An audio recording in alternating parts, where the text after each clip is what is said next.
Buenas noches, compañeros, compañeras, ¿cómo estamos?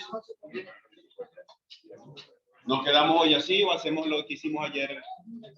¿Así? ¿Cómo? ¿Listo? Mientras no hagamos trabajo en grupo, no, yo no tengo problema con esperar así, ¿vale?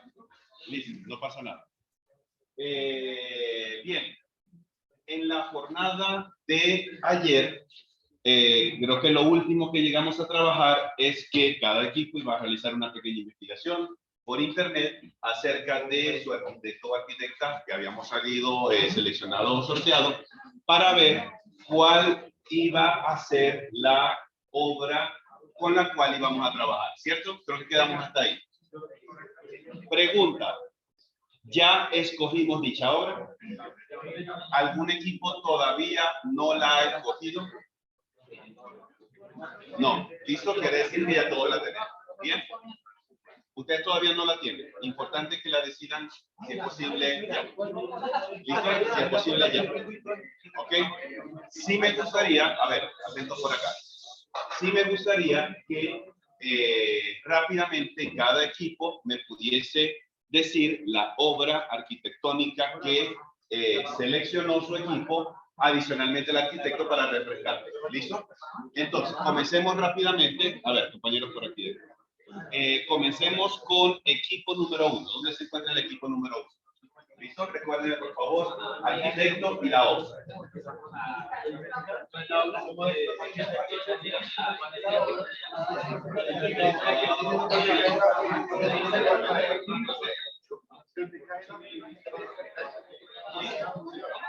A ver, los compañeros de acá, ¿cuál fue la obra que seleccionaron? No, pregunté al grupo, pero ellos tenían que responder. ¿Listo? ¿Qué obra seleccionaron ellos? ¿O cuál es su arquitecto? Para hacerlo más fácil. Ajá, ¿y cuál es su obra? Okay. No escuchamos porque estábamos conversando. ¿Listo? Eso es sencillo. Normas del buen hablante, normas del buen oyente. Mientras alguien está hablando, los demás hacemos silencio para poder escuchar el mensaje. ¿Listo? Nuevamente, por favor, arquitecto y obra para trabajar. Arquitecto y la obra es la biblioteca de la British Extensive Academy. Perfecto. Equipo número 2. Listo. Todavía lo están escogiendo, ¿sí? ¿Ya? ¿Seguro? Excelente. Coméntenme, por favor, o comenten al grupo el arquitecto o arquitecta a trabajar y la obra que seleccionó. Frangueri. Y la obra es el museo de la biodiversidad. El Museo de Panamá, creo que ese cuál es. Que son como puras cosas de colores. ¿Listo? A ver, compañeros aquí en el centro y allá atrás, atentos por favor. Equipo número 3. ¿Dónde está el equipo número 3? ¿Listo? Arquitecto, arquitecta y la obra que seleccionaron. El arquitecto es Richard Meyer y la obra es Iglesia del Jubileo. La Iglesia del Jubileo, muy bonito. La iglesia, excelente. Me encanta seguir. De hecho, creo que es uno de mis arquitectos favoritos. Richard Meyer. ¿Listo? Equipo número 4. ¿Dónde se encuentra el equipo número 4? A ver, compañeros por acá, por favor. Equipo número 4, ¿dónde está? ¿Listo? ¿Tienen ya la obra? Sí, recuerden por favor el arquitecto o arquitecta y la obra que seleccionaron, por favor. Calatrava, ajá. ¿El? Creo que no la he visto. Ajá, listo. No, creo que no había visto esa obra de él. ¿Ok? Excelente. Equipo, eran ustedes el 4, ¿sí? Equipo número 5, por acá. Arquitecto, arquitecta y la obra. Luis Van der Rohe, ¿correcto? El pabellón alemán de Barcelona. ¿Listo? Una obra emblemática de él. Excelente. Equipo número 6. Zaha Hadid. ¿El museo? Ok, listo. Equipo número 7 viene, ¿sí? 7. Norman Foster y ahora es el auditorio de Glasgow. El auditorio en Glasgow, ok. Me faltan 2, ¿cierto? Equipo número 9. 8, perdón. Le Corbusier. El Parlamento de un poquito más. Ok, listo, perfecto. Equipo número 9. ¿Ustedes son? No, creo que había un número 10, si no estoy mal. Creo que es el número 10, todavía me falta. Si no estoy mal, somos 10, ¿cierto? Equipo número 10, ¿sí? ¿O no? Lo que pasa es que a veces me confundo con los de la mañana, que son bastante. Vamos a revisar de otra forma, no quiero que se me pase nada. ¿Listo?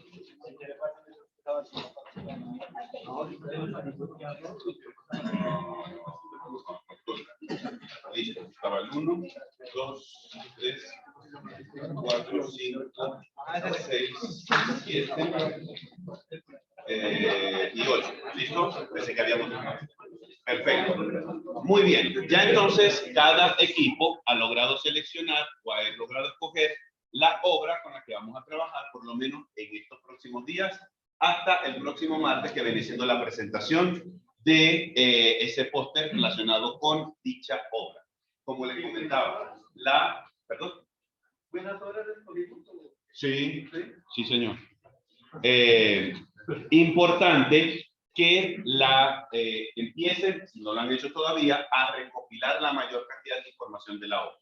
Fotografías desde todos los puntos de vista, desde arriba, desde abajo, vistas satelitales aéreas, desde adentro, recorridos virtuales, los planos de la edificación, análisis que de pronto alguien haya hecho de esa obra. A veces se consiguen entrevistas por YouTube que están relacionadas con una obra en específico. Toda la información que ustedes puedan recopilar, ténganla ahí a mano, porque estoy seguro que les va a servir para su análisis. ¿Listo? Bien. Sería deseable que por lo menos para mañana tengamos ya cierta cantidad recopilada, indistintamente si la traemos física o no. ¿Listo? Porque no queremos que ahorita, profe, lo que pasa es que me salieron 50 hojas a full color y pues cada hoja impresa me sale a 1.500 pesos. Imagínense lo que tengo que pagar. ¿Listo? Porque eso es costo. Ahorita, mientras ustedes cuenten con la información, aunque sea digital, va a ser importante. Y que no se nos vaya a olvidar siempre tomar nota del lugar, la página, el libro, la revista, el canal de YouTube o el recurso que nos sirvió, porque eso forma parte de la bibliografía de su trabajo. ¿Listo? Cuando decimos esa parte bibliográfica, porfa, siempre tener muy en cuenta de dónde estamos sacando la información. ¿Listo? Porque hay lugares que pueden ser más confiables que otros.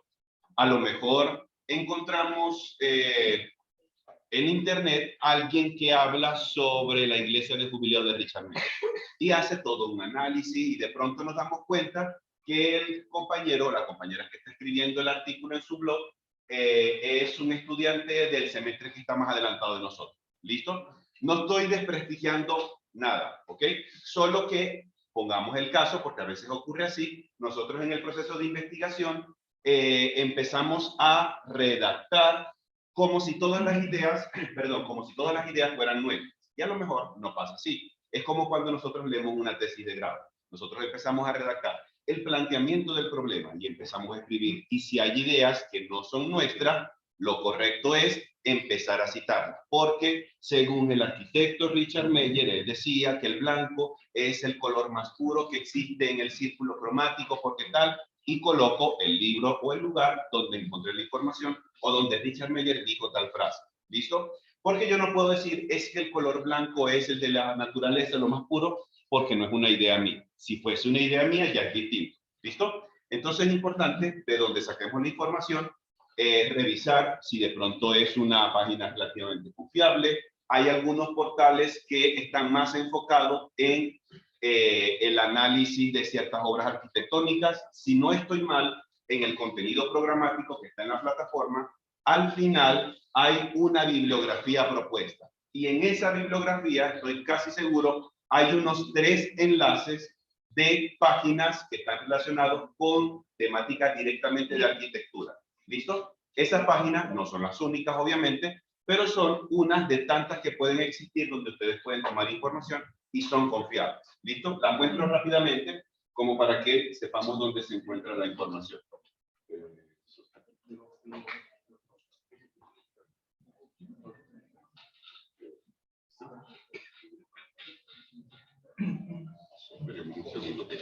¿Listo?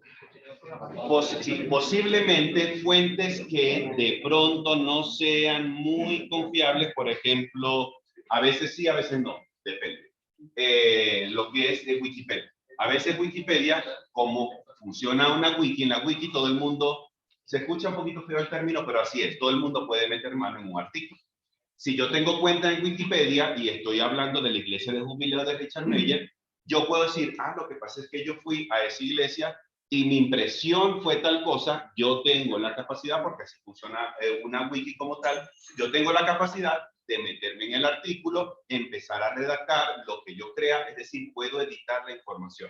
Entonces, como cualquiera puede editar, eso le hace que no sea del todo confiable. Puede servirnos como referencia, sí. Nos sirve muchísimo Wikipedia. Inclusive, si ustedes van viendo algún artículo o alguna entrada en Wikipedia, al final aparece la bibliografía. Entonces hay una referencia y ustedes se van al numerito de abajo y dicen que esto lo tomaron de tal libro o de tal página o los lleva al enlace principal. Esa información sí nos puede servir. Vamos a ver un segundo acá.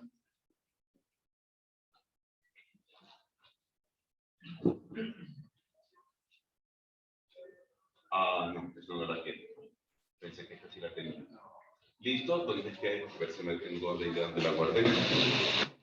Pero yo se la busco. ¿Listo?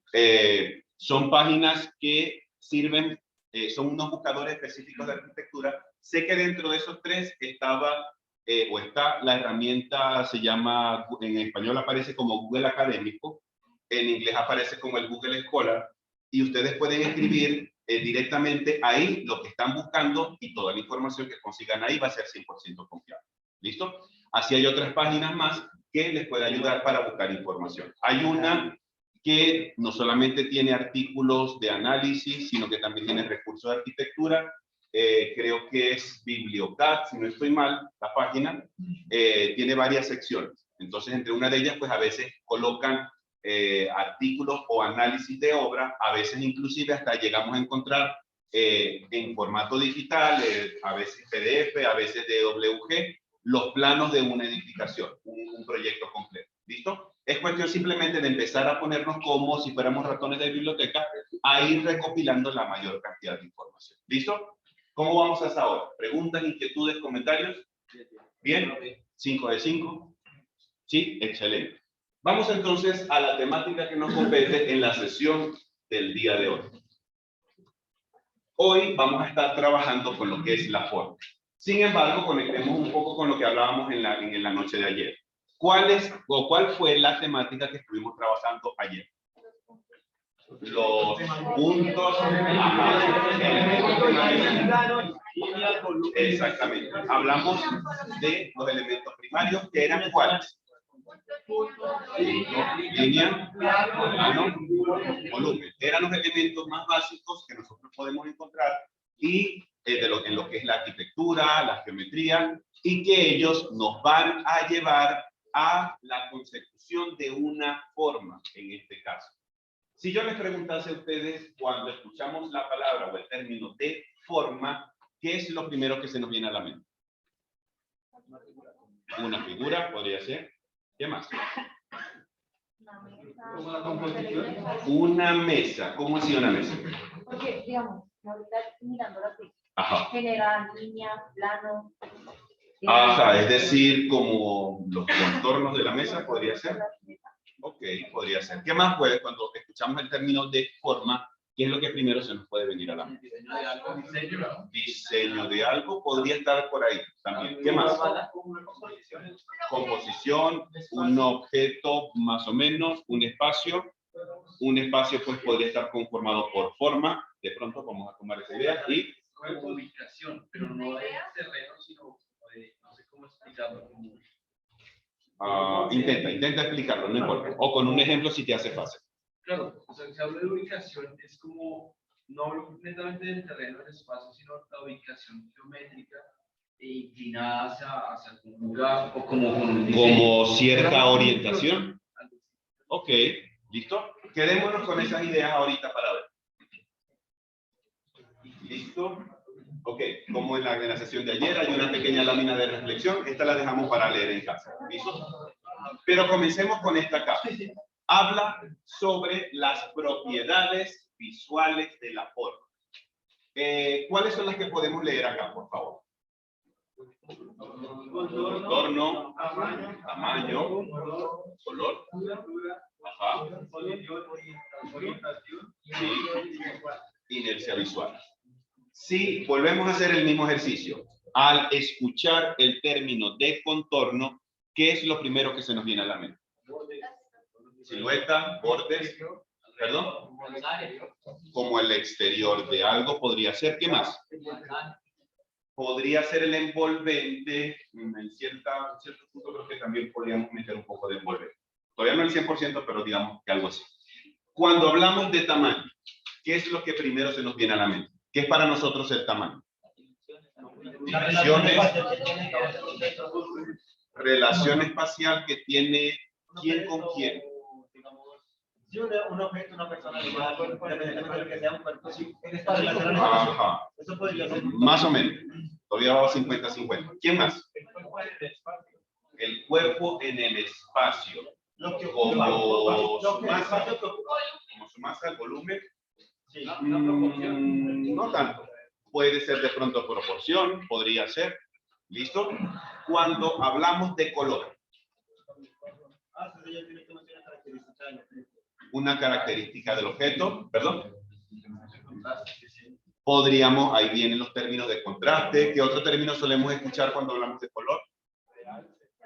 Realces, iluminación, perdón. Forma de visualización, más o menos también, un poquito. ¿Listo? ¿Qué más? Gamas, saturación. ¿Listo? Perdón. Color, tinte, todos esos términos vienen relacionados con lo que es el color. La textura. Material, de pronto, algún tipo de material que me genere alguna textura y que cuando yo toque, pues, sea rugoso, liso, dependiendo de lo que hace. ¿Ok? Posición. Ubicación. Ubicación de pronto de qué o con respecto a qué. Ubicación en distribución de respuesta supuesto podría ser. ¿Qué más? Podríamos incorporar el contexto para hablar de posición. Podría ser. ¿Listo? Orientación. Figura o diseño. Creo que no tanto. Una guía, de pronto guía de qué o guía con respecto a qué. Como puntos cardinales, podría ser. Como una dirección, podría ser. ¿Listo? También. Inercia visual. ¿No? Mi idea me importa. Si no, no pasa nada. No tenemos que usar nunca ese término. Lo que nosotros identificamos como la vista, a la vista de la Lo que identificamos con la vista. ¿Qué sentido? Por ejemplo, puede ser que un edificio tenga forma de copa y uno lo ve como una copa, otro lo ve. La percepción visual. De pronto no tanto, por acá.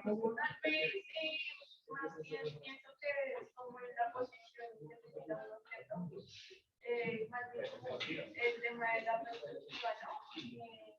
La perspectiva.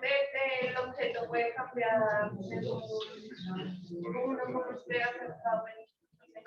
Tiene una percepción distinta si estoy cerca o lejos, ¿sí? Podría ser. Ajá. Movimiento que tiene.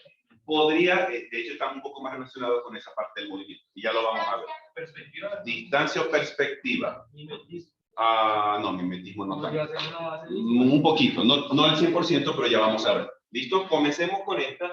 Estas son unas propiedades que propone el autor de nuestro libro que están relacionadas o son intrínsecas a la forma. Comencemos con la primera, contorno. Dice por acá, principal característica, aquí debería decir distintiva, y creo que es distintiva de las formas. Es el resultado de la específica configuración de las superficies y aristas de la forma. ¿Qué tenemos ahí en la ilustración, en esa proyección? Tenemos unas figuras geométricas. ¿Dónde encontramos figuras geométricas? Ok, pero como un cuadrado, un triángulo. ¿Listo? Como para ser más específico, observamos unas figuras planas por acá y observamos unos volúmenes geométricos por arriba. ¿Listo? Para ser todavía más específico. Normalmente el contorno, creo que lo comentaban también por aquí, decía, profe, ¿cómo entender la silueta de algo? De hecho, pasa así. Cuando hablamos de contorno, normalmente es como la figura plana con la cual nosotros podemos o identificar o pudiésemos abstraer un elemento que pueda ser tridimensional. En este caso, ¿qué volumen geométrico representaría esto? Un cubo. Y si yo les digo, ¿cuál podría ser la figura, el contorno geométrico básico que se asocia más fácilmente con este volumen? ¿Cuál sería para nosotros? En este caso podría ser el cuadrado. Si hablamos o hacemos el ejercicio con la pirámide, ¿cuál sería la figura con que más se asocia? Sería el triángulo. Y si hablamos de la última, que es la esfera, con un círculo o circunferencia. ¿Listo? Entonces, normalmente los contornos nos ayudan a nosotros a como a ir distinguiendo lo que es una forma como tal. No sé si les ha pasado, a veces uno, o yo en alguna oportunidad me he puesto a buscar por internet, silueta de un hombre jugando fútbol. ¿Listo? ¿Cómo es el contorno o la silueta de un hombre que está jugando fútbol? ¿Cómo sería la más representativa? Ajá, algo así como lo que está haciendo nuestra nombre. ¿Cómo está haciendo Laura? ¿Cómo sería Laura más o menos? ¿Listo? Como haciendo el movimiento más representativo de la persona, que sería como patear un balón. Ojo, no quiere decir que los jugadores en una cancha de fútbol al 100% estén todos al mismo tiempo pateando una pelota de fútbol. Porque a lo mejor hay unos que están por acá viendo el resto de los oponentes a ver quién le hace el pase, pero si yo consigo en internet la silueta de una persona así, lo menos que a lo mejor a mí se me puede llegar a asociar es una persona jugando fútbol. A lo mejor es simplemente una persona que está parada de esta manera. ¿Listo? Si de pronto pudiésemos decir nosotros una silueta de un niño jugando, ¿cuál podría ser para nosotros la más distintiva? Podría ser una pelota o con un carrito, ¿listo? Dependiendo, o si de pronto la silueta tiene como otra silueta más pequeñita en la mano, de pronto decimos, podría ser un niño o una niña jugando con una muñeca, no lo sabemos. ¿Listo? Podría ser algo como eso. Entonces, normalmente el contorno siempre va sugiriendo para nosotros algo de lo que es el volumen como tal. Veamos ahora el tamaño. Dice, las dimensiones de la forma son la longitud, la anchura y la profundidad. Mientras estas dimensiones definen las proporciones de una forma, su escala está determinada por su tamaño en relación con el de otras formas del mismo contexto. ¿Por qué de pronto yo coloqué en negrita esa última frase? Dice en relación con el de otras formas del mismo contexto. Cuando comparamos algo. ¿Listo? ¿Qué pasaría si yo le pido, recuérdame tu nombre? Juan David. ¿Te puedo pedir un favor, Juan David? Disculpe que te esté interrumpiendo la toma de notas. ¿Podría ponerte un segundito? ¿Listo? Colócate por aquí. Y yo me voy a poner de este lado. ¿Listo? En este caso, yo podría preguntar, ¿Qué tan alto o qué tan bajito es Juan David? ¿Por qué es alto? No, no estoy diciendo. Estoy pidiendo la altura, solamente diciendo qué tan alto o qué tan bajito es Juan David. Para relación a todos los que estamos en la sala. Ajá, pero ahorita está el solito ahí. En relación al techo. Pero tampoco sabemos. Creo que es más bien por el promedio de la estatura que... Bueno, el grupo no tiene Podría ser, pero el hablar de si una persona, en este caso Juan David, es alto o bajito, obligatoriamente necesitaría otro elemento con características similares para poder hacer la comparación. Yo le puedo pedir el favor a Natalia. Colócate por aquí, por favor, Natalia. Ahora sí, tenemos a dos estudiantes por acá. Y yo puedo decir, ahora, ¿quién es más alto, Juan David o Natalia? Natalia. ¿Sí? O Juan David, ¿cómo es? ¿Quién es el más alto y quién es el más bajito? Okay. Natalia creo que es más bajita que Juan David, ¿sí? Yo creo que sí, claro. ¿Ok? En este caso, ¿cómo llegamos a esa conclusión? Porque está Juan David de un lado, Natalia del otro lado, y puedo empezar a comparar los dos, ¿listo? En el buen sentido de la palabra, a comparar sus estaturas y poder tomar una decisión. Si tuviese solamente a Natalia o si tuviésemos solamente a Juan David, es casi que imposible decir es que él es alto o que él es bajo. ¿Listo? Necesitamos siempre otro elemento para poder hacer la comparación. Algo similar, muchas gracias, compañero. Algo muy similar como cuando hablábamos ayer de la Torre Colpatria. ¿Se acuerdan? Y decíamos es que la Torre Colpatria es muy alta. ¿Pero por qué decimos que es muy alta? Exacto, porque si vemos lo que tiene alrededor, la altura del resto de las edificaciones no le llega, yo creo que ni a la mitad, más o menos. Cuando empezamos a hacer esa comparación entre Colpatria y su contexto, decimos, entonces Colpatria es muchísimo más alto que todo lo que tiene a su alrededor. Eso está relacionado con el tamaño de la... Entonces, por ejemplo, estamos en el Colpatria, así, entonces, dependiendo del tamaño de los edificios que lo rodean, ¿puedo verlo o más alto o más bajo? No, todavía no. Ese es otro tipo de efecto, digámoslo de esa manera. Cuando nosotros tenemos en la Torre Colpatria, lo máximo que pudiésemos llegar a nosotros a decir es un edificio que tiene, no lo sé, ¿cuántos pisos puede tener Colpatria? ¿Cuánto? 48. Saquemos una cuenta rápida por acá. Listo, pongamos 48 y que cada piso, como es oficina, pueda tener más o menos como 3,5, más o menos. ¿Listo? Que a lo mejor sea una torre de 168 metros. ¿Listo? Eso, objetivamente hablando, lo podríamos decir de la Torre Colpatria. ¿Listo? Es una torre que tiene 40 y tantos pisos, más o menos 168 metros de alto. Pero si quiero empezar a emitir un juicio de que si la Torre Colpatria es más alta o más bajita, que necesito obligatoriamente compararlo con algo. Ahí es cuando empiezo a ver la edificación que pueda tener a su derecha o a su izquierda. Creo que cerca de la Torre Colpatria debe estar, si no estoy mal, el Museo Nacional, ¿cierto? Más o menos nosotros tenemos ya idea de la altura que tiene el Museo Nacional. Si comparamos la Torre Colpatria con el Museo Nacional, podemos emitir el juicio de que cuál de los dos es más alto. La Torre Colpatria. ¿Listo? Porque estoy haciendo la comparación de un elemento con el otro. Eso lo podemos hacer en ese tipo de situación. Si existiese otro edificio más alto que Colpatria, entonces ya ahora va a pasar a tomar el siguiente criterio. No es que Colpatria es el edificio más bajo en comparación a el edificio X, dependiendo cuál sea. Bien, entonces importante cuando estamos hablando en cuanto a tamaño, primeramente podemos conocer medidas, pero si necesitamos empezar a indicar o emitir un juicio de quién es más alto, quién es más bajo, quién es más delgadito, quién es más rellenito, en eso es porque empezamos a hacer comparaciones o evaluaciones de un elemento con el otro. ¿Listo? Hasta ahora, ¿vamos bien con esto? ¿Sí? Veamos el siguiente elemento, el color. Dice por acá, es el matiz, la intensidad y el valor de tono que posee la superficie de una forma, Normalmente los colores nosotros los podemos percibir a través de la superficie de los elementos. Normalmente es lo que siempre captamos. El color es el atributo que con más evidencia distingue una forma de su propio entorno e influye en el valor visual de la misma. Pregunta rápida.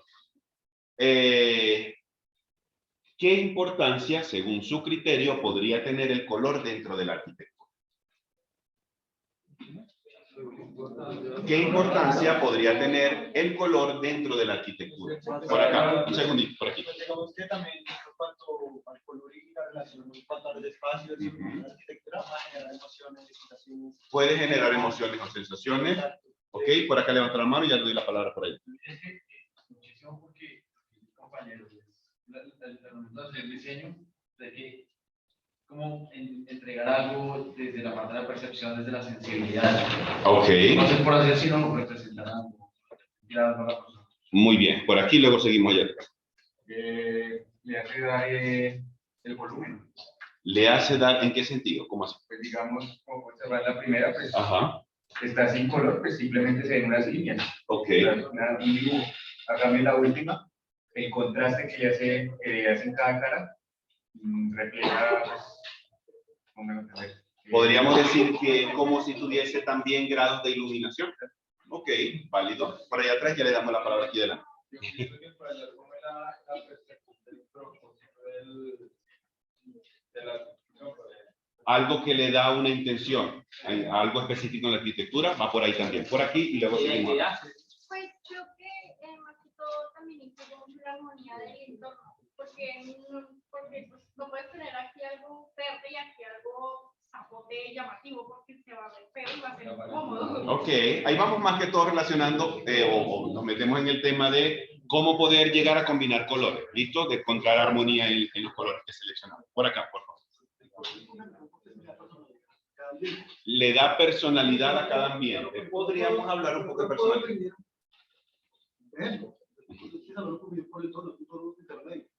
Ajá, ¿en qué sentido podríamos decir un tono intermedio? Ajá, sería más bien como colores claros.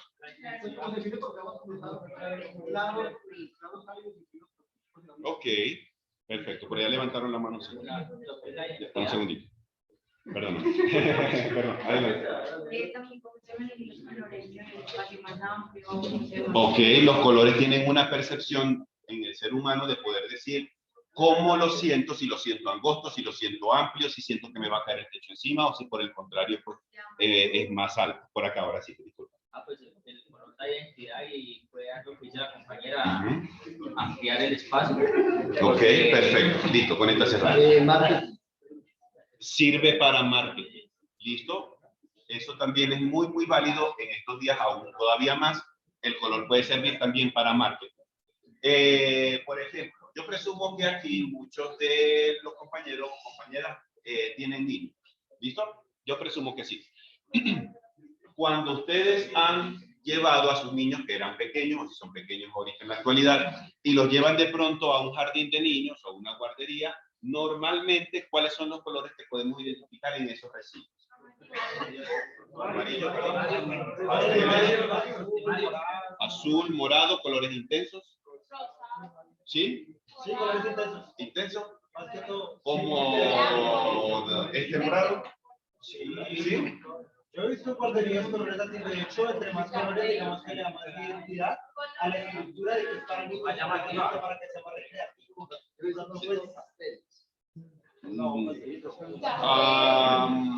Vamos a decir que a lo mejor no en todas las partes podemos encontrar colores intensos.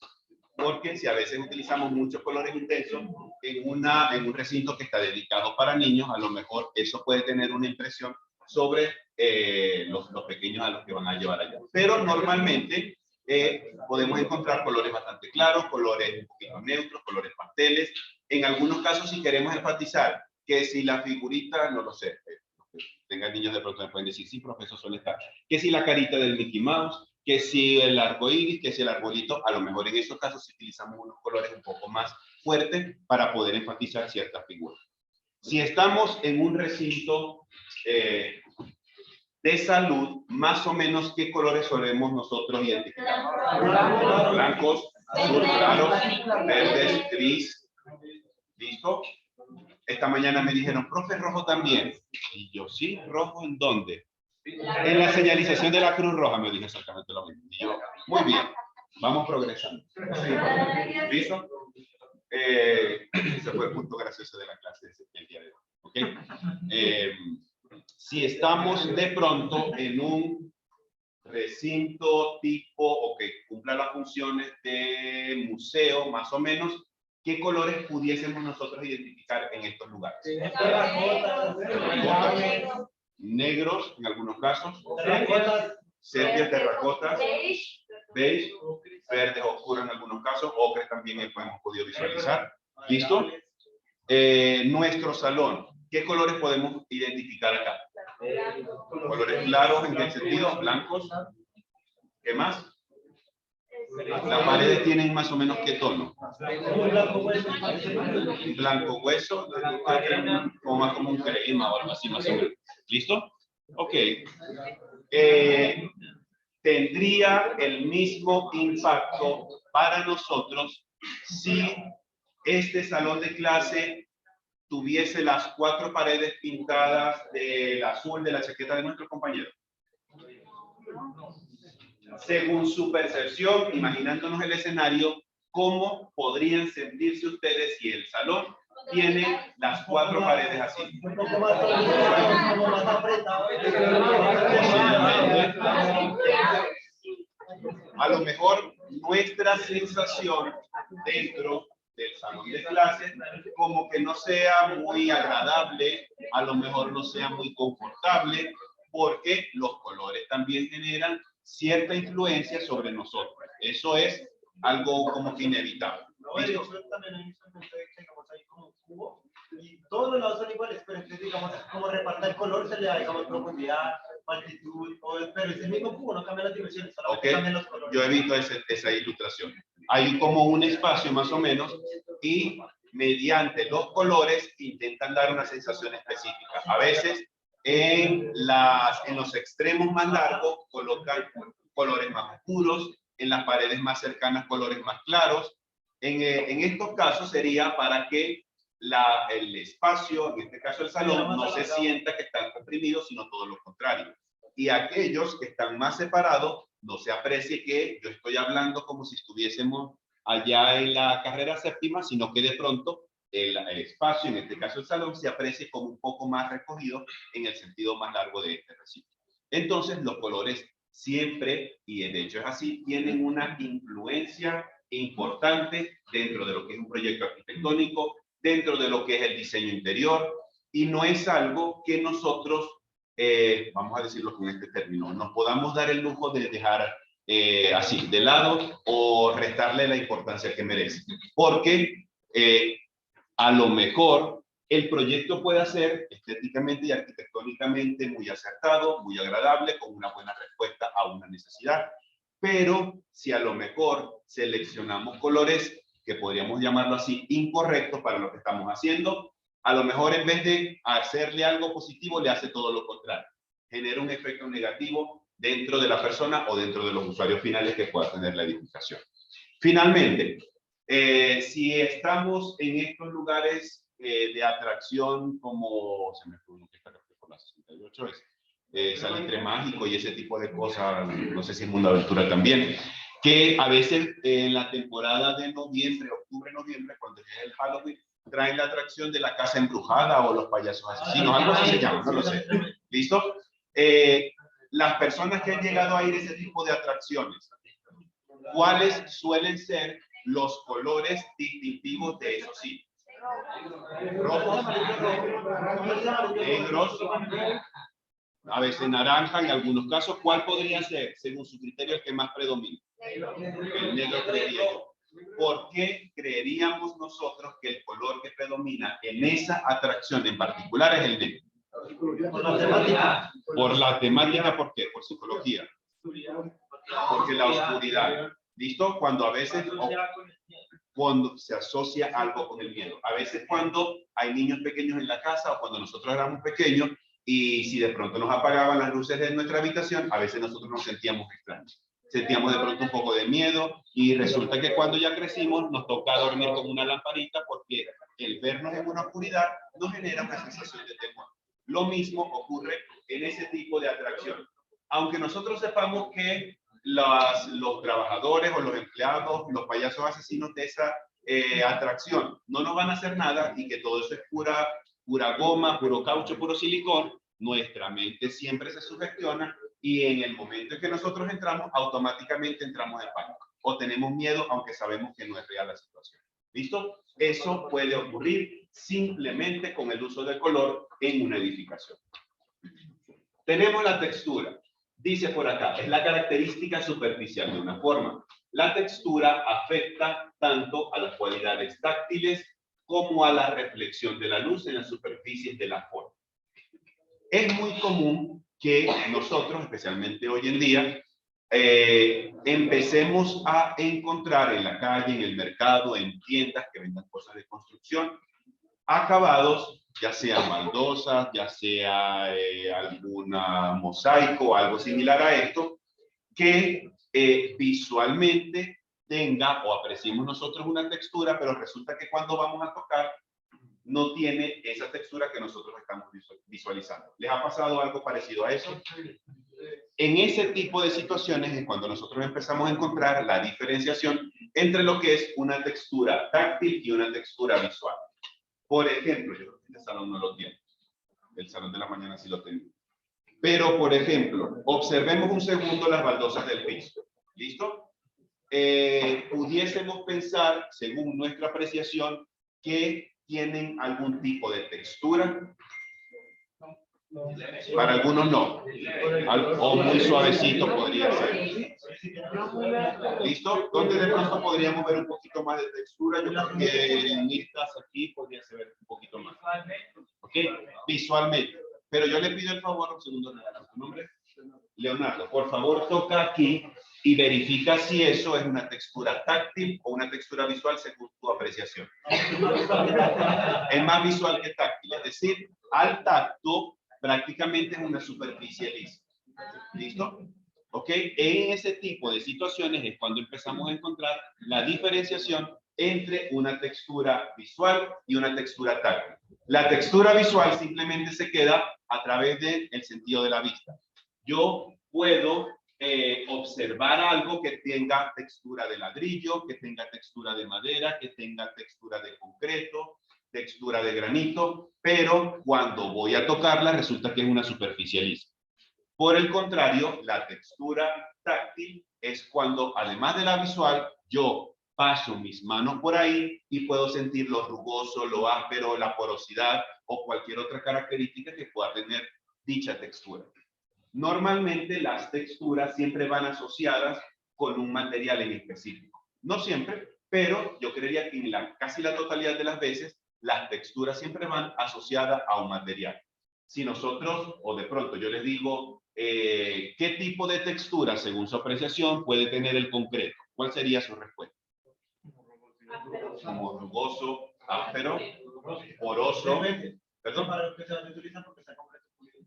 Ok, es otra característica del concreto. Ok, podría ser. Si hablamos de el ladrillo, ¿listo? El ladrillo, ¿qué tipo de textura táctil pudiésemos nosotros identificar en él? Poroso, rugoso, un poco áspero. ¿Listo? Sí, está feliz, ok. Pero eso pasa también.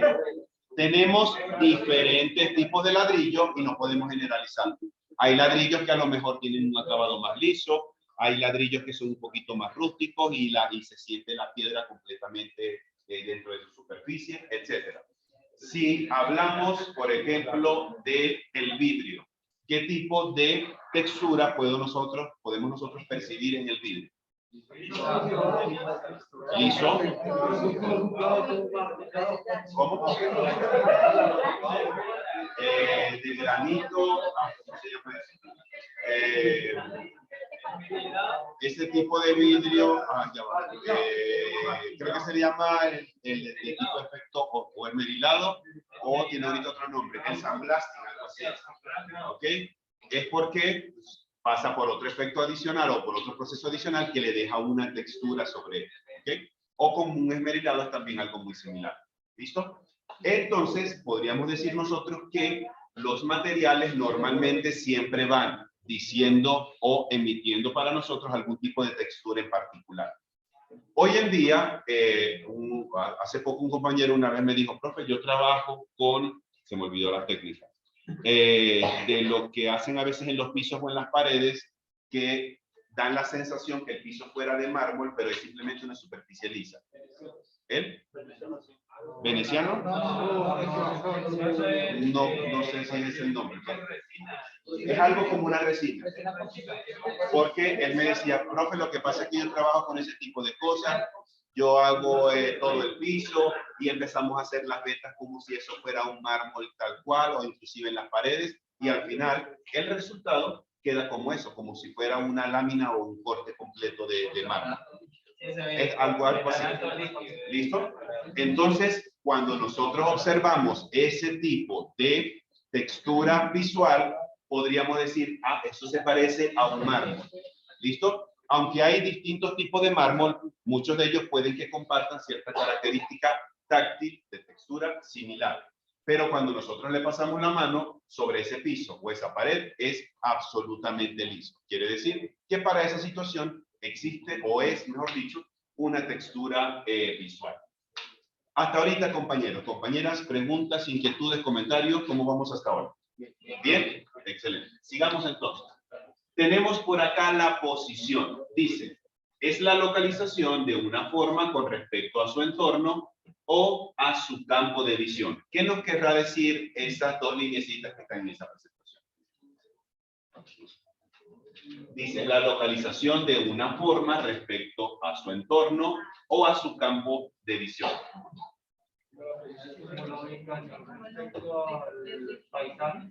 Al paisaje podría ser a la perspectiva que tengamos en ese momento. Por ejemplo, observemos la ilustración. ¿Qué parece que estuviesen denotando lo que tenemos ahí presentado? La relación que tiene la pirámide, Está una pirámide que parece que estuviera en el centro. ¿Y qué más? ¿Qué parece que tuviese a la derecha y a la izquierda? De este lado podría ser un círculo, una circunferencia o una esfera. Del lado izquierdo, ¿qué podría tener? Como un cubo, ¿cierto? ¿Qué estamos haciendo nosotros?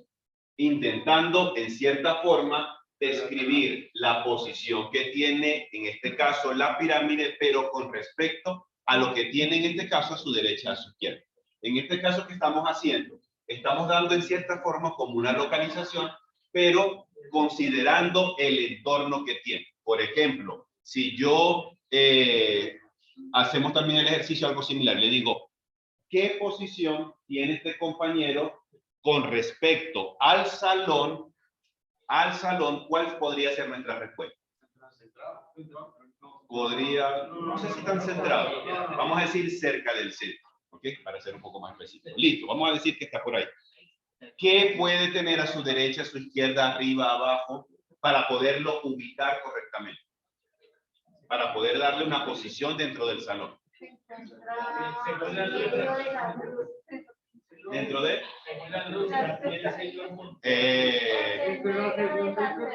está más o menos en el medio del salón, ya lo comentamos ahorita. ¿Qué más podríamos decir? Está casi equidistante a su derecha, a su izquierda de los muros. ¿Qué más? Está detrás de la cámara, ¿correcto? ¿Qué más? Está sobre el suelo. Está alineado con la ventana que tiene a su derecha. Perfecto. ¿Qué puede tener en el frente el compañero? Podría ser el tablero, sí, la pared entera, si queremos decir. ¿Listo? ¿Qué hicimos en este caso? Tomamos como referencia los elementos que ya existen, elementos que en este caso no se están moviendo, y a partir de ahí pudimos decir que el compañero se encuentra a la derecha y a la izquierda relativamente distante de su muro, que tiene en el frente el tablero, atrás de pronto hay otros compañeros, está casi debajo o más o menos en el medio de 2 lámparas, detrás de la cámara, etcétera, etcétera, etcétera. ¿Listo? Eso es cuando hablamos más o menos de lo que es la posición. Ahora veamos la orientación. Y dice por acá, es la posición de una forma con respecto a su plano de cimentación, o también a los puntos cardinales, o también al observador. ¿Qué nos estarán comentando ahí con eso? ¿Desde qué ángulo veamos algo? ¿Correcto? ¿Qué más? ¿Qué nos están empezando a introducir acá? Puntos cardinales. ¿Cuáles son? ¿Y cuántos son? ¿Y son? ¿Ok? 4 puntos cardinales que nos pueden ayudar a nosotros a empezar a orientarnos. Aquellas personas que de pronto o utilizan el sistema de Waze, o de pronto han estado o piden un taxi y el taxi para ir en una dirección utiliza ese tipo de aplicación, a veces uno escucha que el audio que tiene la aplicación dice: gire al occidente tantos metros en la próxima esquina. Llegue hacia el norte 400 metros hasta llegar a la intersección de tal cosa. ¿Listo? Empezamos a escuchar términos que en este caso están relacionados con puntos cardinales para poder dar una orientación específica. Pero también puede llegar el punto en que, dependiendo el observador, yo puedo tener una perspectiva o una orientación específica de algo. Hagamos el siguiente ejemplo. Regálame tu nombre, por favor. Eduardo, ¿podrías un segundito colocarte de pie, si estás amable? ¿Listo? Aquí está Eduardo. Y yo le voy a pedir a Javier que por favor intente describir desde su punto de vista que está usando Eduardo. Ajá. Ok. Ok. Ok, desde tu punto de vista los zapatos no se ven. Ok. Con la mano izquierda alcanza a obtener los colores del buzo. Ok. Excelente. Digamos que esencialmente ha dicho bastantes cosas. Pidámosle el favor a Laura. Estar más de ese lado. ¿Listo? Laura, por favor, el mismo ejercicio. Intentemos desde tu punto de vista lo que estás visualizando del atuendo que está usando Javier ahora. Javier es de Eduardo. Confundir. Ok. ¿Tú sí puedes ver los zapatos? No, ok. La mano derecha tampoco se ve. Ok. Listo, quedémonos con esa. Eduardo, Javier, ¿qué dice la parte frontal del buzo que tiene Eduardo? Ajá, ¿tú logras ver de ahí los nombres? El nombre que tiene en el pecho. Pero no sabríamos que si es una letra, un dibujito, un logo, algo. ¿Listo? Esto es lo que nos intenta ilustrar. Muchísimas gracias, Eduardo. Esto lo que intenta ilustrarnos básicamente es que siempre incluye la perspectiva de nosotros para poder hacer la descripción, ya sea tanto de apariencia como de orientación de un elemento. ¿Listo? Decíamos, coloqué yo un ejemplo esta mañana. Decíamos, imaginemos que estamos aquí en la universidad y resulta que hoy, justo en el frente, se paró la señora o el señor que vende empanadas. Creo que se para alguien que vende empanadas. 10 personas. Vamos a decir que es una sola que está justo en el frente. Resulta que hoy le dicen a una persona, bueno, mañana a los que salgamos de la clase de taller 1, lo vamos a encontrar ahí donde la señora vende empanadas. Resulta que mañana jueves la señora la tuvieron que cambiar de puesto y ahora está más allá de Juan Valdés. ¿Listo? Y resulta que cuando llegan las 10 de la noche y salimos de clase, ustedes van a buscar a la persona y la persona no está. Porque se encuentra por allá, más allá de Juan Valdés, donde está la señora que vende empanadas. Está comiendo empanadas sin ustedes y no nos están invitando. ¿Ok? Eso no es inaceptable. ¿Listo? ¿Listo? Entonces, en el caso en que a nosotros nos toque en cierta forma orientarnos o darle una orientación a alguien, lo más recomendable es utilizar elementos que no sean movibles. Por ejemplo, un poste de luz, un árbol, una edificación, alguna plaza, algo específico que nosotros sepamos que hoy va a estar ahí y lo más seguro es que mañana también vuelva a estar la plaza en el mismo sitio. ¿Listo? Entonces, eso nos va a ayudar a nosotros a que también la orientación sea más fácil para nosotros. Por último, y no por eso menos importante, tenemos el elemento que se llama la inercia visual. Dice por acá, es el grado de concentración y estabilidad visual de la forma. Es la palabra clave de esto, estabilidad visual de la forma. La inercia visual de una forma depende de su geometría, así como de su orientación relativa, es decir, en relación a algo, relativa al plano de sustentación y al rayo visual propio del observador. ¿Qué quiere decir todas estas cosas? Observemos las tres figuras que tenemos ahí. ¿Qué característica tiene la de la izquierda? ¿Qué característica tiene la del centro? ¿Y qué característica tiene la de la derecha? Comencemos con la de la izquierda. Está estable, está firme. ¿Por qué, según tu criterio, está firme o estable? Hay como algo que lo está apoyando, o algo donde se está apoyando, ¿sí? Ok, excelente. La del medio. Está girando hacia la derecha. Está como en un movimiento, está girando, perdón. Está como que girando hacia la izquierda. ¿Qué sensación da este volumen? Que parece que estuviera, ¿qué cosa? Girando o que se estuviese cayendo.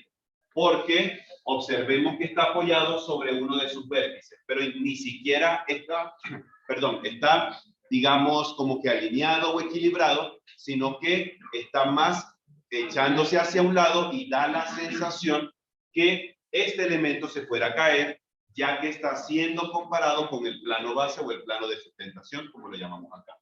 Observemos el último, el caso de la derecha. ¿Cómo parece que estuviese ese cubo? Podría ser tambaleándose. Digamos que un ejemplo sería como en la escultura que hay al frente de Manotas, que se llama, que es como, Bueno. esto que es como dos círculos así que Ajá. están unidos, pero que da la sensación de que ellos están haciendo un movimiento de rotación, pero simplemente está pegado a una plataforma que da Ajá, y vuelta. una plataforma que da vuelta. Exacto. Esa podría ser también una sensación que genera. ¿Listo? En este caso, observamos que el cubo está apoyado sobre una de sus aristas. Sin embargo, al estar apoyado sobre dicha arista, visualmente todavía no nos genera una sensación de estabilidad. Aunque en el último caso parece que estuviese todo alineadito, casi que están intentando equilibrar el peso a la derecha o a la izquierda, siempre nuestra mente intenta tener esa sensación o esa percepción de que el elemento parece que en algún momento, a lo mejor tarde, a lo mejor temprano, parece que se fuera a caer. Lo que sí nos da más la sensación es que el del medio ya ahí no hay nada que hacer. Parece que ya el medio ahora sí, definitivamente se va a caer. ¿Listo? Esto es lo que está relacionado con la inercia visual. Es decir, cómo nosotros como arquitectos, desde nuestra percepción y los usuarios finales que van a entrar en nuestras edificaciones, van a percibir esa sensación de estabilidad, de firmeza y que cuando la gente entre a nuestro recinto pueda sentirse seguro que está caminando sobre algo firme y que no se va a caer en algún momento. Si de pronto hiciésemos un recorrido mental, lo que hasta ahorita, por donde hayamos nosotros visitado, pongámoslo así. ¿Hay alguna edificación, algún sitio o algún espacio que ustedes conozcan que a ustedes no les genere esta sensación de estabilidad? Podría levantar una mano. El edificio de la Contraloría de la 26. ¿Por qué para ti?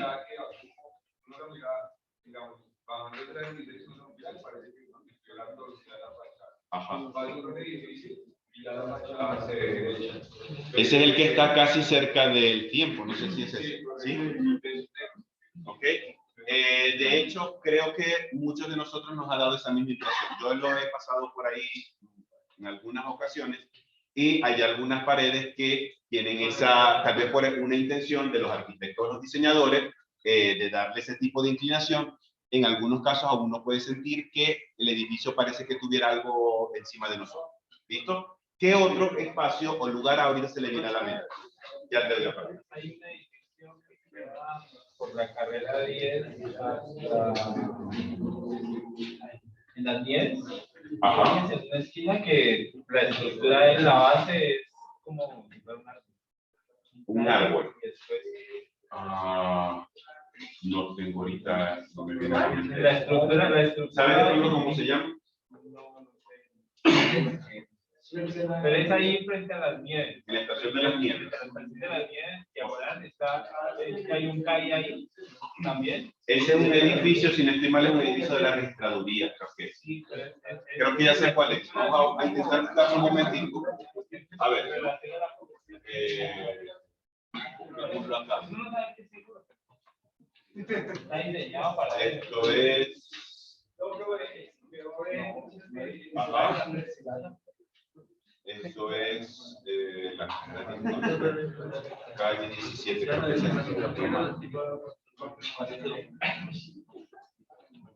vamos a ver si es alguna de estas.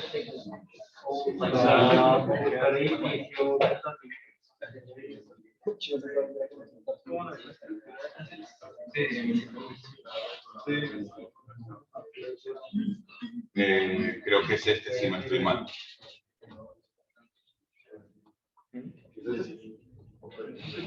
Creo que es este, ¿cierto? Este de aquí. ¿Por qué para ti no genera una sensación de estabilidad esta edificación? No. Por los conocimientos que tengo de estructura, yo sé que él lo resiste por la forma que tiene, los pedales que tiene acelerados para que lo tenga todo. Pero pues lo digo porque mi hijo dijo, ¿cómo le das a tener eso así? Ajá, es decir, porque normalmente en las construcciones que nosotros estamos habituados a observar, las bases suele ser mayor a lo que se encuentra por la punta, ¿cierto? En este caso, según nuestro compañero, es completamente lo contrario. La base suele ser como más angosta y en la medida en que va subiendo se va haciendo más ancho. Eso podría generar para nosotros una sensación de inestabilidad. También, por ejemplo, sería el edificio. ¿El edificio? Uy, ¿dónde queda eso? Aquí la 13. ¿Cómo se escribe? Vamos a buscarlo acá. 39, me parece. Y lo curioso es que no se construye de abajo para arriba, sino de arriba hacia abajo. Edificio, a ver qué sale aquí. ¿Este? Sí. ¿Este de acá? Sí, señor. Vamos a ver si veamos la foto con mejor calidad.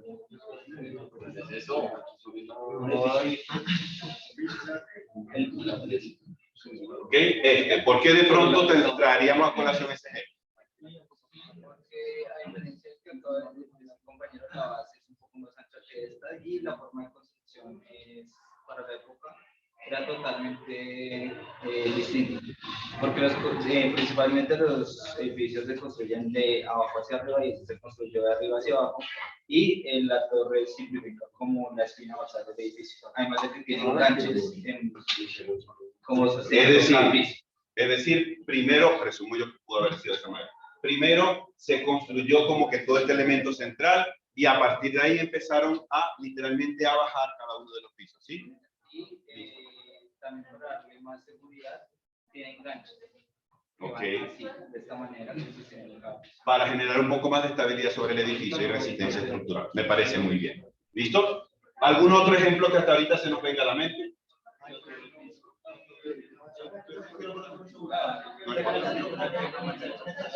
Como un edificio que tiene cubos, ¿Cables? No, o sea, tiene como una armazón, un esqueleto por fuera de pero tiene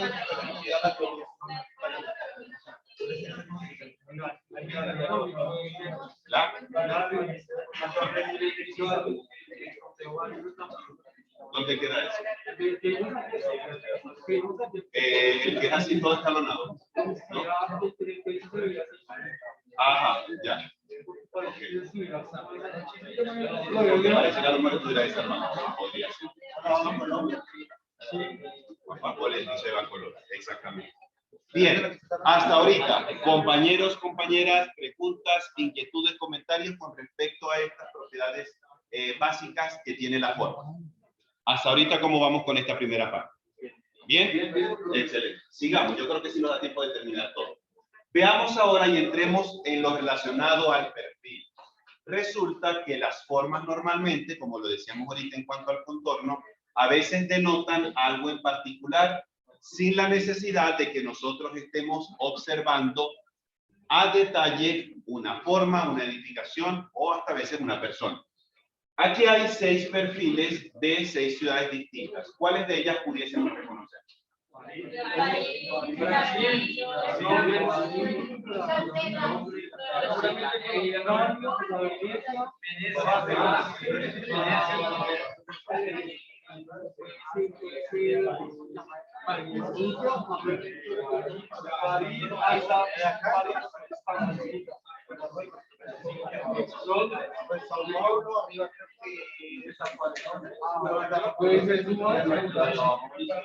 Veamos rápidamente.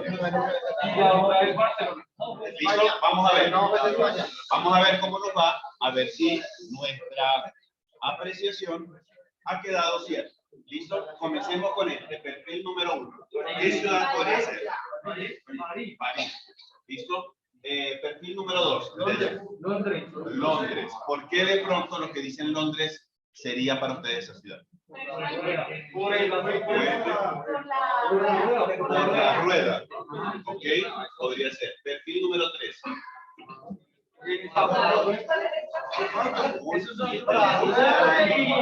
Rusia dice por aquí. ¿Por qué? Ok. ¿Con cuál nos quedamos para esto?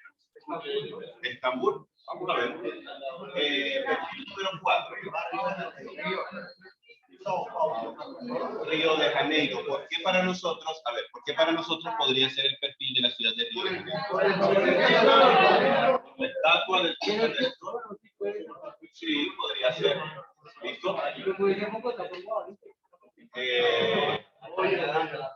Esta mañana me dijeron que yo no conozco la ciudad, pero me dijeron, profe, es que resulta, creo que es en Cali, hay una estatua idéntica a esa. Y yo aún así pregunto, ¿pero tiene los brazos abiertos? Sí, profe. ¿Y está sobre un risco, una montaña? Sí, profe, también. Entonces ahí me dejó pensando. Es decir, que si nosotros solamente observamos aquel pedacito, nos generaría duda. ¿Será Cali o será Río de Janeiro? Pero a lo mejor lo que podamos tener como elementos complementarios al Cristo Redentor, nos pueden decir sí, si es Cali o no es Cali. ¿Listo? ¿Con cuál nos quedamos para esto? ¿Río? Listo. Perfil número 5. Venecia, ¿por qué? El barquito de la góndola, hay un puentecito por acá. ¿Algo más que sea representativo? ¿Cuál es ese? ¿Esta? ¿Cuál sería para ti? ¿Sí? Listo. Perfil número 6. La Real Familia, la Sagrada Familia. Vamos a ver. ¿Listo? Vamos a ver si nuestra apreciación al respecto fue buena. Los que hayan quedado incorrectos son los que les toca brindar las empanadas. ¿Listo? Vamos a ver cómo nos va con el resultado.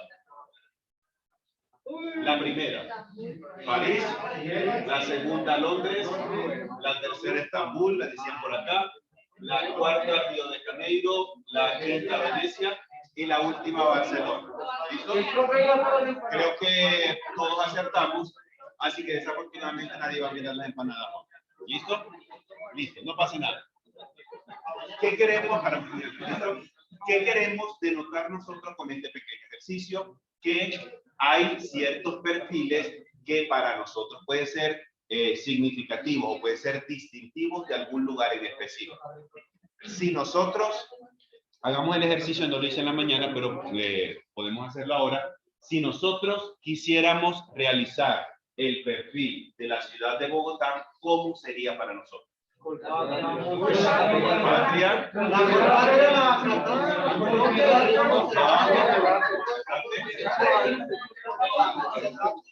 ¿A quién le gustaría dibujarlo en el tablero?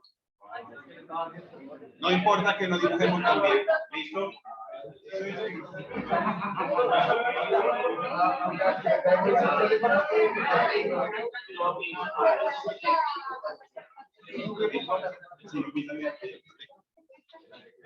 Ajá, ayudemos al compañero indicándole indicaciones.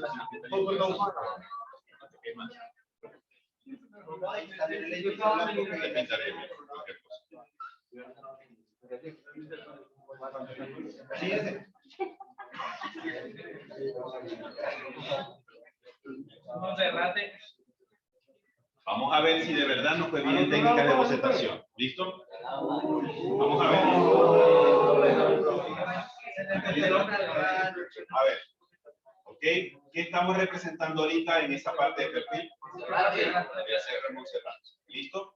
¿Qué otro elemento más pudiésemos identificar perteneciente al perfil de la ciudad?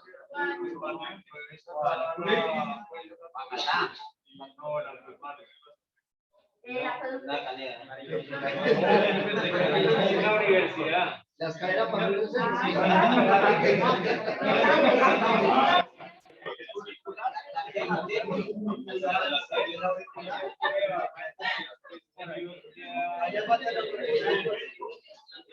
Ojo, a ver, en este ejercicio, ojo, no hace falta colocar literalmente lo que está cerquita de nuestro ojo. Es decir, que podemos intercalar edificios que a lo mejor están al sur, al este, al oeste, pero que son representativos visualmente y desde su forma en la ciudad de Bogotá. ¿Listo? ¿Cuáles serían?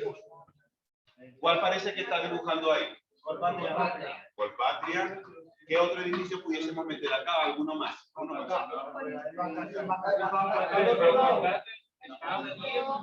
No importa. ¿Listo?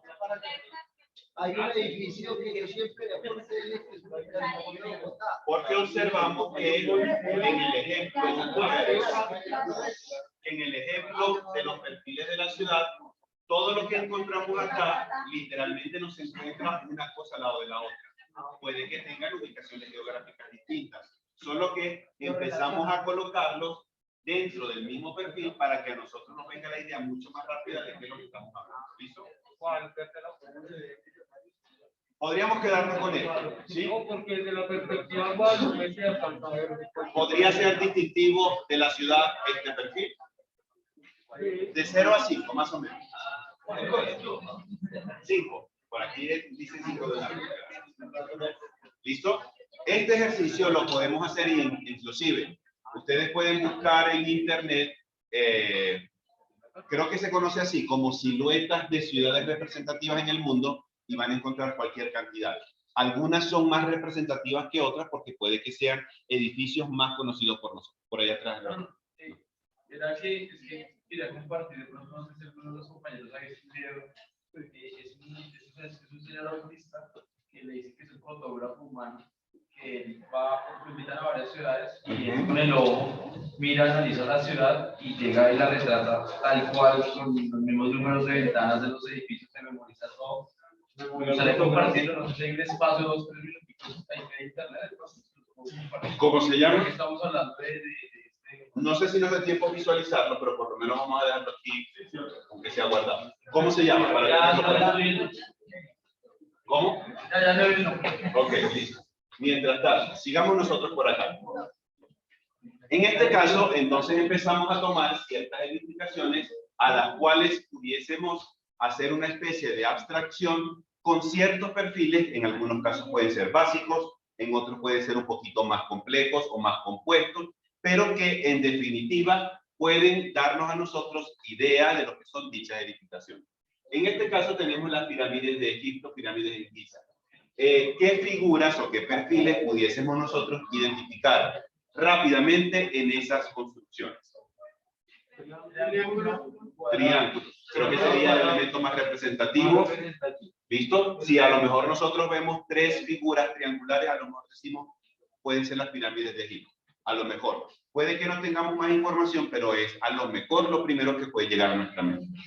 Al lado derecho tenemos el cubo de compensar sobre la avenida Suba. ¿Qué figuras o qué perfiles básicos pudiésemos identificar a grandes rasgos en esta construcción? Rectángulo. Cuadro, cuadrado, rectángulo, podría ser rectángulo también, dependiendo de las longitudes que tenga. ¿Listo? Tenemos otras edificaciones, una de tipo oficina, otra habitacional. Perfiles que pudiésemos identificar de ellos. Rectángulos, podría ser, a lo mejor cuadrados en aquella otra que tenemos. Perfecto.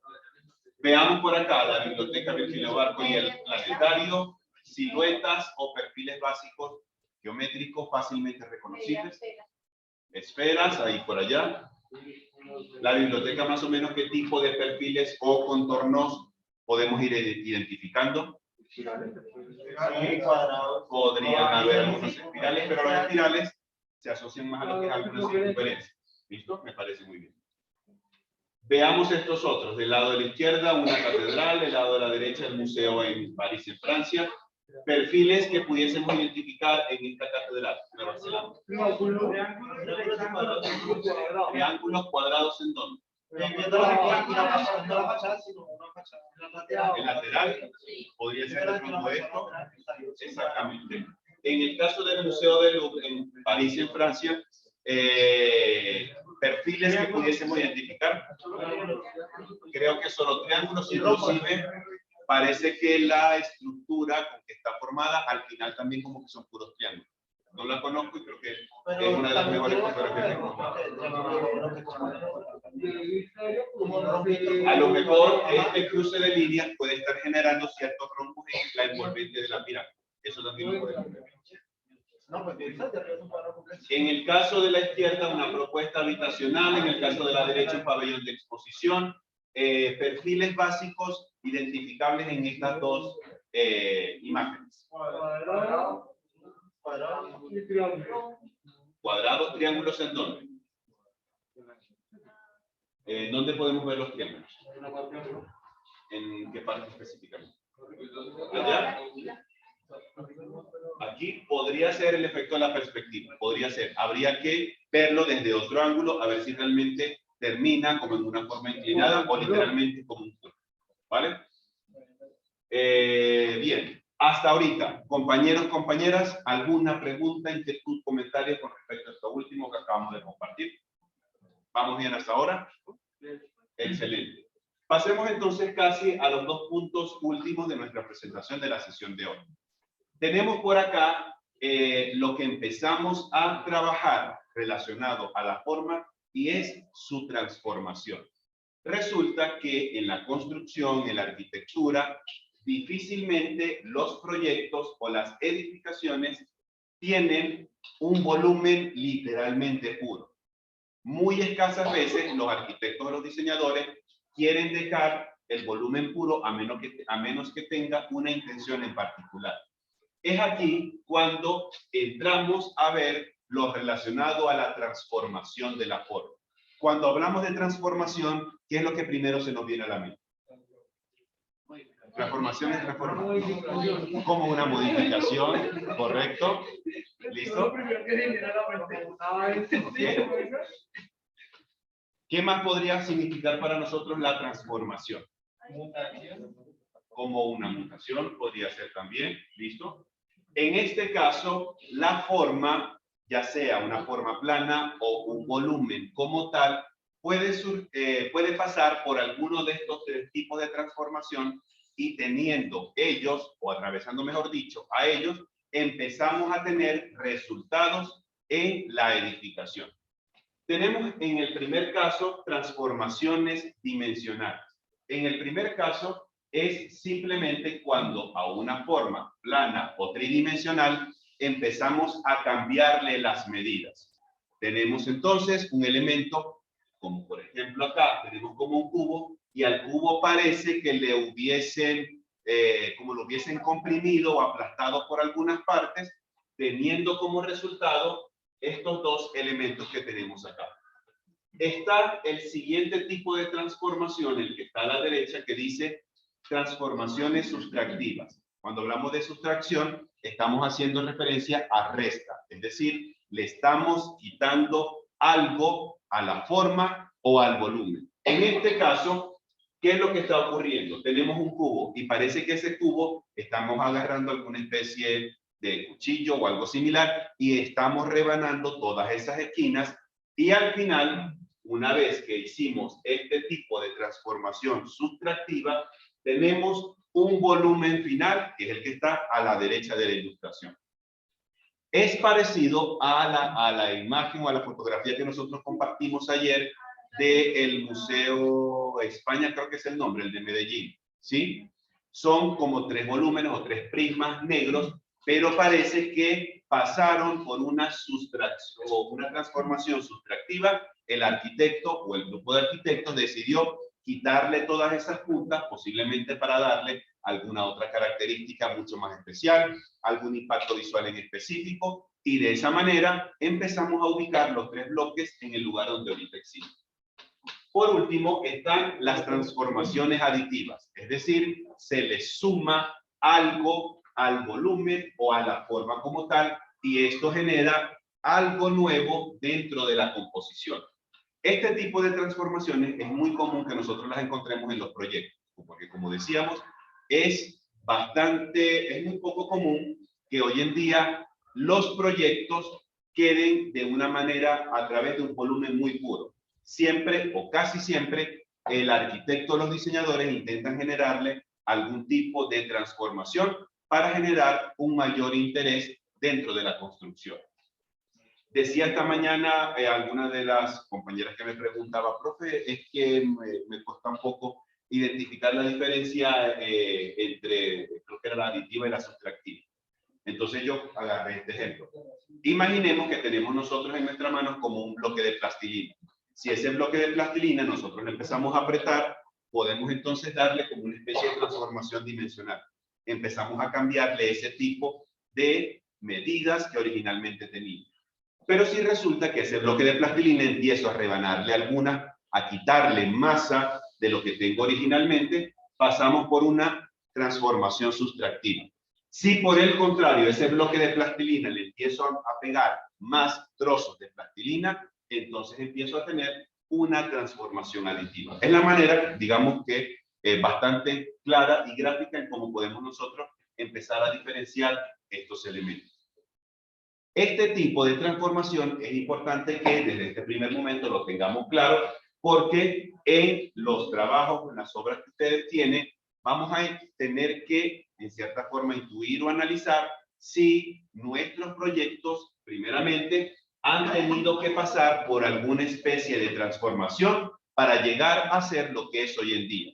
En algunos casos puede que sea más sencillo visualizar este tipo de transformación, en otros casos puede que no. Por ejemplo, esta mañana me mostraban del arquitecto Zaha Hadid, se me fue el nombre de ese museo, pero tiene toda una forma orgánica.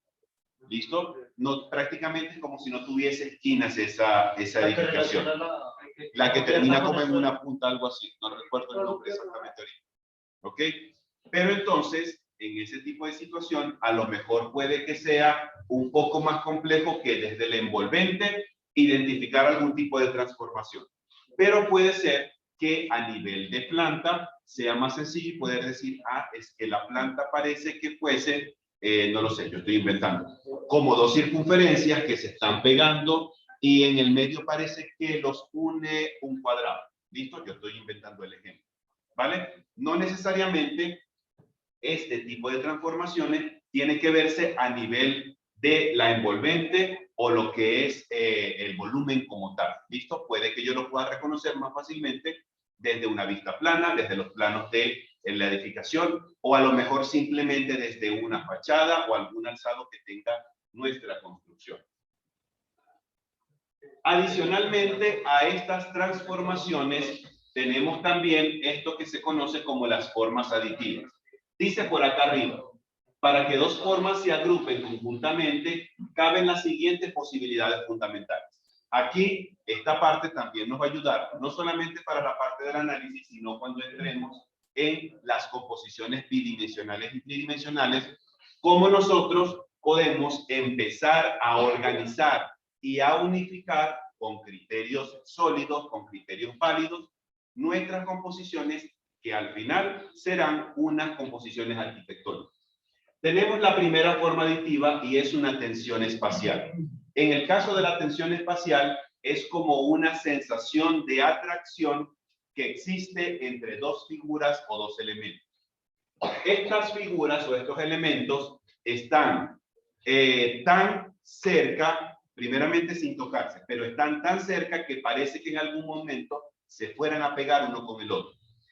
Este efecto o este tipo de forma aditiva de tensión espacial solamente ocurre cuando ellos tienen cierto grado de cercanía. Cuando los elementos están muy separados o muy distantes, la tensión espacial se rompe por completo. Por ejemplo, si yo estoy parado aquí y hay otra persona aquí a mi lado, a lo mejor a 50 centímetros, podríamos decir nosotros que hay cierta tensión espacial entre nosotros dos. A lo mejor en algún momento puede que nos vayamos a pegar. Pero si yo estoy acá y la otra persona está al otro extremo del salón, hay tanta distancia entre nosotros dos que ni por nada da la sensación de que nosotros dos en algún momento vayamos a encontrarnos. ¿Listo? Es lo relacionado a la tensión espacial. Veamos la siguiente forma aditiva. Dice un contacto arista con arista. Arista con arista está relacionado a un elemento tridimensional. Pero si hablamos de algo bidimensional, sería lado con lado. Lado con lado en este caso también sería vértice con vértice.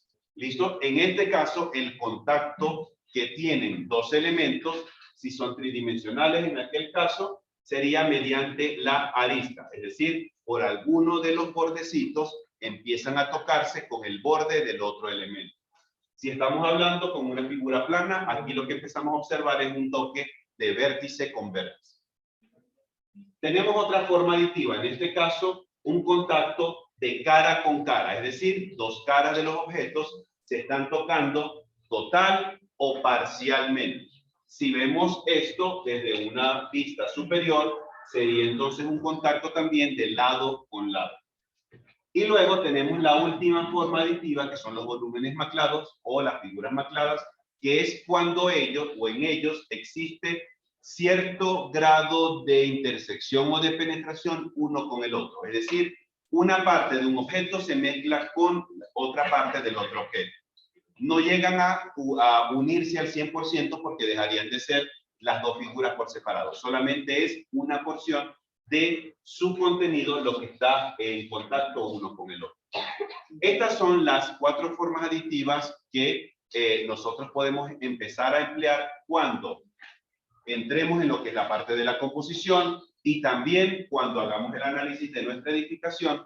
A lo mejor, si vemos nuestro conjunto desde un punto de vista muy conceptual, pudiésemos empezar a decir, es que los volúmenes que componen nuestra edificación parece que fueran puros volúmenes maclados porque parece que ellos estuviesen mezclando uno con el otro y al final genera la edificación. Yo voy a colocar algo por aquí en el tablero y vamos nosotros a tratar de identificar los tipos de formas aditivas que empezamos a reconocer en las figuras que yo voy a dibujar por acá.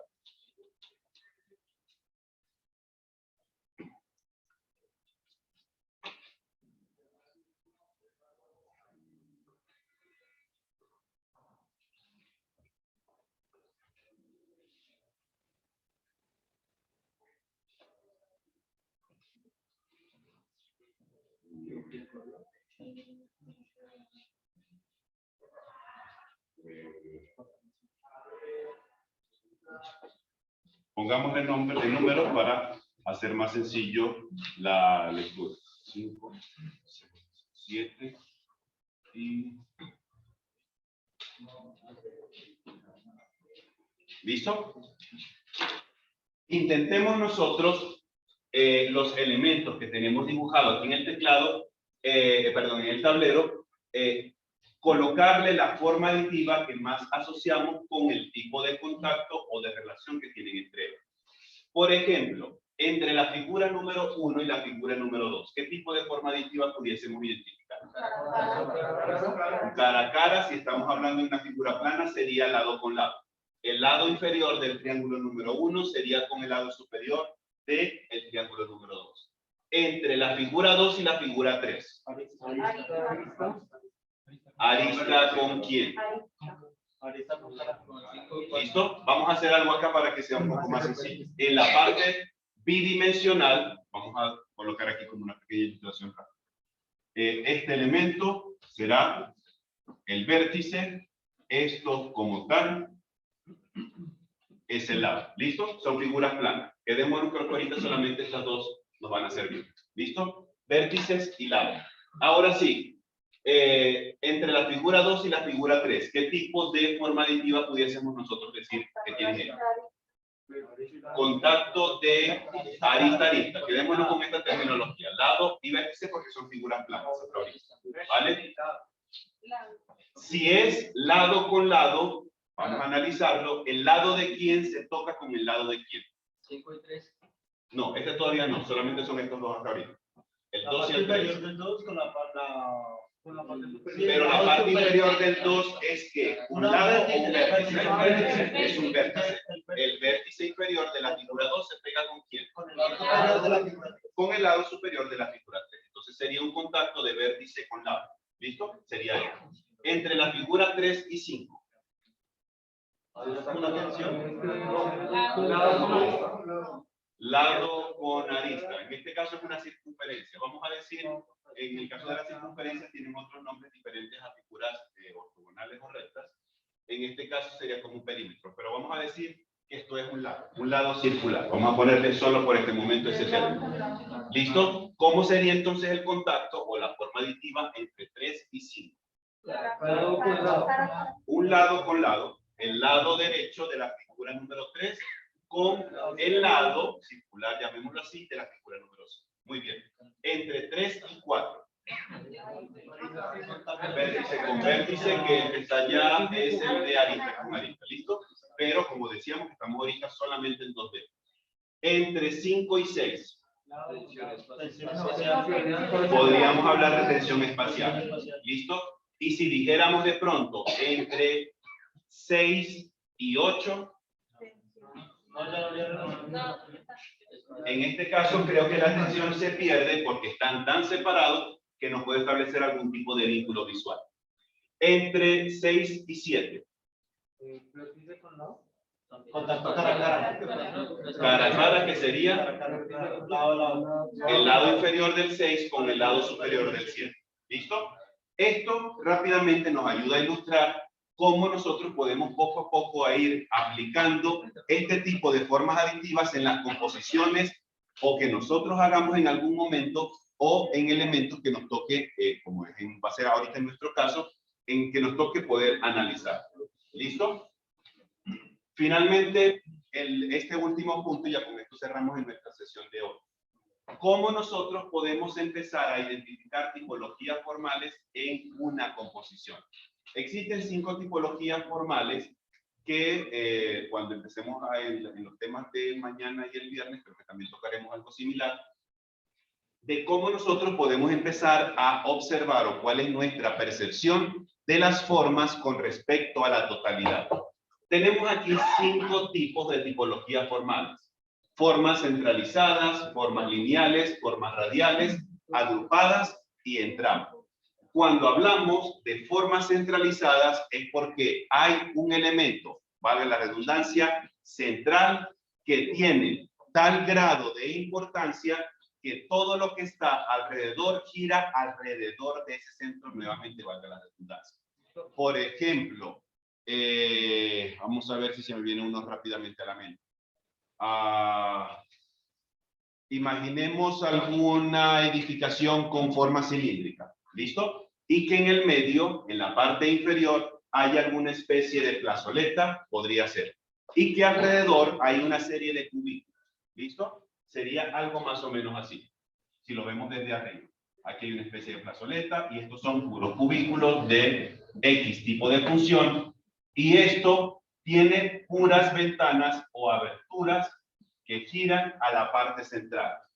Cuando estamos ante una situación similar a esta, nosotros podríamos decir que nos encontramos ante formas centralizadas, porque el elemento que está en el medio, en este caso, el ejemplo de la plazoleta, es el que genera o el que tiene la mayor importancia, porque todo lo demás, ya sea visualmente o atractivamente, va a girar en función hacia ese elemento.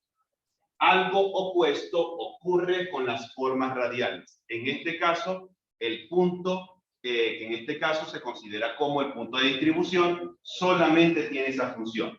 Esta mañana me decía una compañera, profe, nosotros creo que conocemos la sede número 2, ¿cierto? La que está sobre la sede. Me decía la estudiante, profe, un ejemplo de una forma radial podría ser la cafetería o el cafetín de allá. Nosotros llegamos hasta ese espacio y de ahí nosotros no podemos repartir a diferentes partes. Podemos tomar la escalera de la derecha, podemos irnos a la cafetería propiamente a comprar algo, nos podemos ir por el pasillo que está a la derecha, podemos irnos a unas oficinas que están en la parte izquierda. Es decir, cuando hablamos de formas radiales, llegamos a un punto que nos sirve para repartirnos a distintas partes. En el caso de una forma radial, el centro ya empieza a reducírsele su nivel de importancia. Tenemos formas lineales, algo bastante sencillo. Ayer dábamos el ejemplo de la línea que a lo mejor se forma con la repetición de estas lámparas en el techo. Tenemos algún elemento que se empieza a repetir de manera continua y esto nos genera una forma lineal.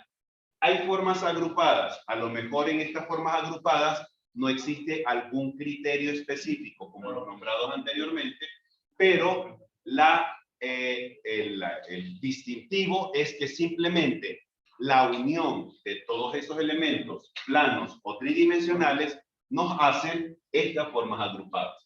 Y por último tenemos las formas en tramas. En este caso es como si fueran las calles de un pueblo colonial.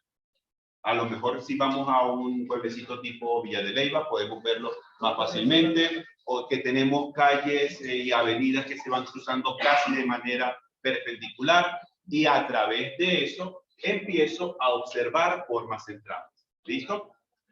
Por la hora, mañana terminamos de cerrar este punto y arrancamos con la temática de mañana propiamente. ¿Listo? Damos una indicación mañana también con respecto a esto para no quitarle más tiempo. Porfa, ordenamos las sillas. Nos vemos mañana, 8 de la noche. Una feliz noche para todos.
Hagamos entonces alguien.